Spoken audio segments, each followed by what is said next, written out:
Welcome back ناظرین، ہمارے ساتھ موجود ہیں ہارون شریف صاحب، معاشی ماہر ہیں. بہت شکریہ ہارون صاحب. خصوصاً بجٹ کی اگر بات کریں، کیسے دیکھتے ہیں سیلریڈ کلاس کو جو ایک ریلیف ملا ہے خصوصاً ٹیکس پہ؟ پچھلے دفعہ آپ کو معلوم ہے کہ سیلریڈ کلاس پر ایک اضافی بوجھ ڈالا گیا. اب اس کو ایڈریس کرنے کی کوشش کی گئی ہے.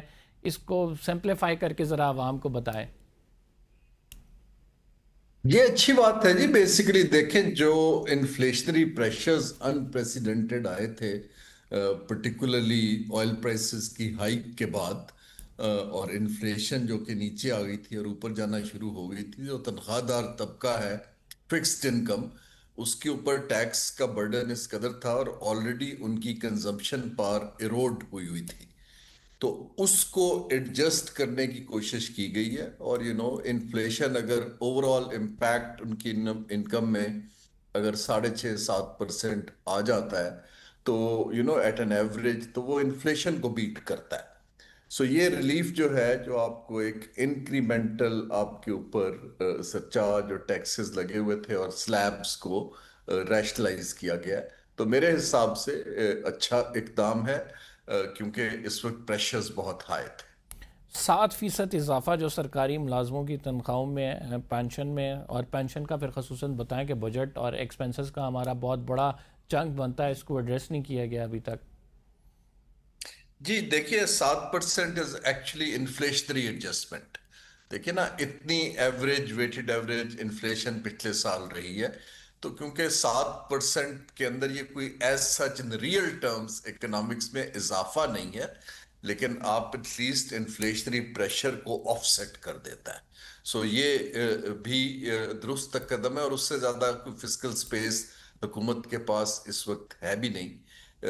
سو اٹس آلسو این ایڈجسٹمنٹ کہ آپ کی جو انکم ایروژن ہے اس کو ختم کیا گیا.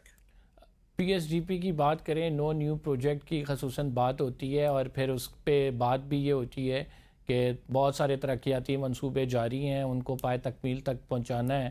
حکومت کی اوور آل آپ پکچر دیکھیں، ہر بجٹ میں ہمیں نظر آتا ہے جیسے کہ کسی انڈسٹری کو پرٹیکولرلی انسینٹیوائز کیا گیا. اور عمران خان کی بات کریں تو ریئل اسٹیٹ کو انہوں نے کہا کہ اس سے 70 مزید انڈسٹریز چلیں گی. آپ کو کیا لگتا ہے یہ بجٹ کس طرح فوکس ہے اس بجٹ کا؟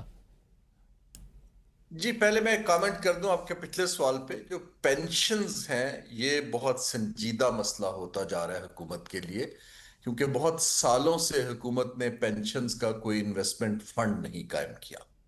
سو جب آپ بجٹ سے پے آف کرتے ہیں تو اس وقت پینشنز کا بل 1 ٹریلین کو کراس کر گیا. انفیکٹ سیلریز کے بل سے بڑھتا چلا جا رہا ہے.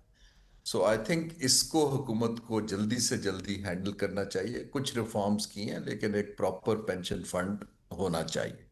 اب آئیے، آپ سمت جو آپ بات کر رہے ہیں، دیکھیے بجٹس 3 طرح کے عام طور پہ اکانومیز پیش کرتی ہیں. ایک بجٹ ہوتا ہے جو آپ ملک گروتھ کی طرف جانا چاہتے ہیں، تو وہاں انویسٹمنٹس کی سمت گروتھ ریلیٹڈ ہوتی ہیں. ایک بجٹ ہے جہاں آپ سٹیبلائزیشن میں ہی رہتے ہیں، کچھ ٹویک کرتے ہیں ایریاز کو، لیکن آپ میجورٹی 80% آپ کے اقدامات معاشی میکرو اکنامک سٹیبلائزیشن پہ رہتے ہیں. کچھ ممالک جو ہیں ان کی کیونکہ پالیسی شفٹ ایسی ہے، وہ اپنے بجٹ کو ہیومن ڈیولپمنٹ کی طرف لے جاتے ہیں کہ جو سارا بجٹ ہے وہ پیپل سینٹرک ہونا چاہیے. خاص طور پہ اسکینڈینیویا میں اس طرح ہوتا ہے، بہت سے ممالک میں. اس بجٹ کو میں ریٹ کرتا ہوں کہ یہ بجٹ وہی کنٹینویشن ہے اسٹیبلائزیشن کی. کچھ میئرز ایکسپورٹرز کے لیے انہوں نے جو دیے ہیں وہ گروتھ سے لنکڈ ہیں، لیکن میرے حساب سے آپ کو اسٹیبلائزیشن کی ایک کاسٹ ہے سوشل، اس کو ہم نے تھوڑا سا اوور سٹریچ کر دی. اگر بات کریں 28% جو ہے وہ غربت کی شرح جو سامنے آئی ہے، پھر غربت کی ڈیفینیشن آئی ڈونٹ نو کہ کیسے دی گئی ہے، جس میں وہ کہتے ہیں کہ 8500 روپے جو جس کے پاس ہیں وہ غریب نہیں ہے.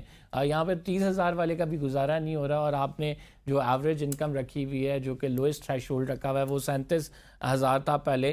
تو اس کو کیسے دیکھتے ہیں آپ؟ اس طرح کی جی ڈی پی بڑھ رہی ہے جو جابز نہیں کریٹ کر رہی، یا وہ ایکسپورٹ اورینٹڈ نہیں ہے، تو یہاں پر پالیسی رسپانس چاہیے، بجٹ کچھ نہیں کر سکتا.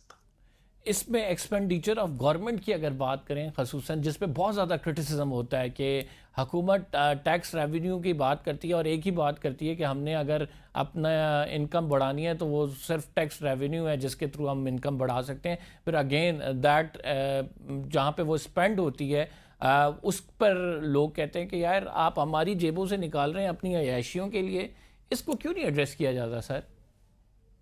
دیکھیے دو تین چیزیں ہیں. پہلی بات تو یہ ہے کہ بجٹ کے نمبرز جو ہیں ان کا وہ میننگ کچھ اتنا مضبوط نہیں ہوتا, کیونکہ budget is an instrument to finance policy.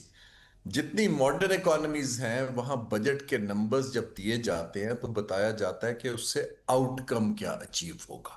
ٹھیک ہے, سو ٹارگٹ دیا جاتا ہے کہ یہ ایجوکیشن پہ ہم اتنا دے رہے ہیں, اس سے ہم یہ آؤٹ کم اچیو کریں گے, رائٹ. اسی طرح جب ہم ایکسپینڈیچر کی بات کرتے ہیں تو ہمیں آؤٹ کم بتانا ہے کہ گورنمنٹ کے خرچے ہم اگر اس تھریش ہولڈ پر ہیں تو یہاں کم کر کے ہم جو گروتھ اور جابز اور لوگوں کے لیے ریلیف دینا چاہتے ہیں. وہاں پر ڈس اپوائنٹنگلی حکومت کے ڈاکومنٹس کوائٹ ہیں, کیونکہ وہ اس سائٹ پر کہ اس کو آپ کچھ کم کریں, پرکس کو, پریویلیجز کو, حکومت کے جو بے تحاشا ایسے ڈویژنز اور ڈپارٹمنٹس ہیں جن کی اب ضرورت بھی نہیں ہے. سو ریشنلائز کرنا اخراجات کو حکومت کو, ایک کمیٹیاں بھی بنتی ہیں, لیکن at the end of the day جو ایک ہمارا حکمران طبقہ ہے وہ وہاں پر اپنی نظر جو ہے بند رکھتا ہے.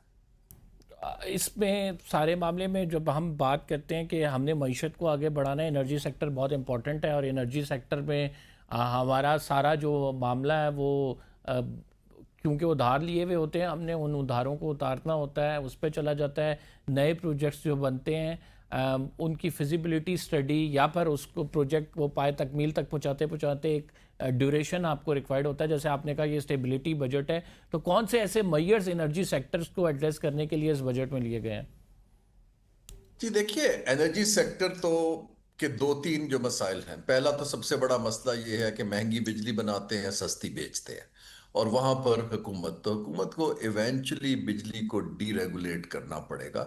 گورنمنٹ کو پرائسز فکس کرنے کے کاروبار کے اندر there is far too much politics. بہت دنیا ہے جہاں پر آپ تھوڑا سا پاکستان نے اس طرف چلا, کچھ کمپٹیشن لانے کی کوشش کی جا رہی ہے, لیکن 2-3 سال میں ہمیں یہ پرائس میکنزم کہ آپ آئل کی پرائس بھی حکومت دے, بجلی کی پرائس بھی حکومت دے, یہ ایک مارکیٹ کی کموڈٹی ہے, یہ وہاں جانی چاہیے.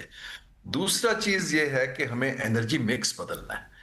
وہاں پر بجٹ میں ایکسپیکٹ کر رہا تھا کہ آلٹرنیٹ فیولز کے اوپر اور آلٹرنیٹ انرجی کے اوپر کوئی میجر انسینٹیوز آئیں گے.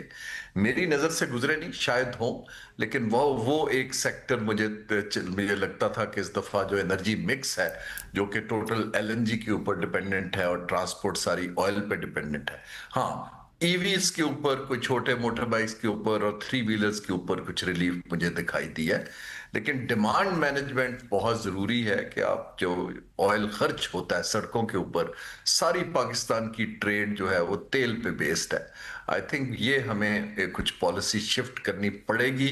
کم از کم 25% انحصار اگر ہم آئل بیس پہ کم کر پائیں گے تو تب ہماری انرجی کی کاسٹ کمپیٹیٹیو ہونی شروع ہوگی. سر الٹرنیٹیوز کی جب آپ بات کرتے ہیں تو ہم سولر کا بھی نام لیتے ہیں کہ ہم نے سولر کو انسینٹیوائز کرنا تھا, لیکن حکومت تو اس کو بجائے انسینٹیوائز کرنے کے اس پہ تو ٹیکسیشن کی بات کرتی ہے. پھر حکومت ایک پالیسی اناؤنس کرتی ہے, اس کے اگینسٹ جاتی ہے, پھر اس کے فور چلی جاتی ہے. تو یہ جو اتار چڑھاؤ ہے یہ کیوں ہے؟ یہ ورائٹی آف ریزنز ہیں. پہلی چیز تو یہ ہے کہ ترجیح کی بات ہے. اگر یہ ایریا ہماری ترجیح ہو تو یہاں ہماری پالیسی سسٹینیبل ہونی چاہیے, کنسسٹنٹ ہونی چاہیے, دنیا سے مطابقت رکھنی چاہیے. اگر ہماری پرائرٹی یہ ہے کہ ہم نے آئی پی پیز کو خوش رکھنا ہے, اپنے ڈیٹ کو ٹھیک کرنا ہے, حکومت نے اخراجات لینے ہیں, بجلی کے اندر جو ہڈن ٹیکسز ہیں وہاں سے کمائی کرنی ہے, پھر obviously سولر کی پروموشن جو آپ نے دیکھا کہ پالیسی کے اندر گیپس آنے شروع ہو گئے. لیکن at the end of the day Pakistan کے پاس کوئی حل نہیں ہے. ہمیں دیکھیں یہ سولر جو یہ ایران وار میں جو ہمارے لیے بلیسنگ ان ڈسگائز اس لیے نہیں آیا کہ حکومت نے انسینٹیو دی ہے. سولر اس لیے لگا کہ بجلی اتنی مہنگی ہوگی کہ لوگوں کے پاس کوئی چوائس نہیں تھی, سو انہوں نے بیسیکلی اس کو سولر کی طرف موو کرنا شروع ہو گئے.